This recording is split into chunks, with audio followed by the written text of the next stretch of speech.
अस्सलाम वालेकुम नाज़रीन, यहाँ पर आपको एक ब्रेकिंग न्यूज़ से आगाह करते चलें। बांग्लादेश के खिलाफ टेस्ट सीरीज़ में फतेह के बाद रमीज़ राजा का पैगाम सामने आ गया।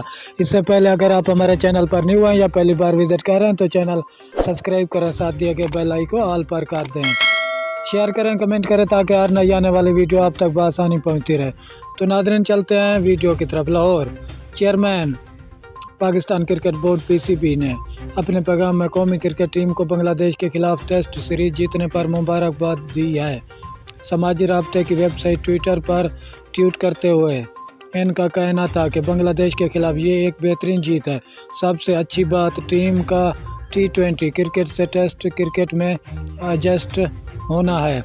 बहुत बहुत मुबारक हो। वाज़ेह रहे कि पाकिस्तान ने दूसरे टेस्ट में शानदार कारकर्दगी का मुजाहरा करते हुए बांग्लादेश को 1 इनिंग और 8 रन से शिकस्त देकर सीरीज 2-0 से अपने नाम कर ली।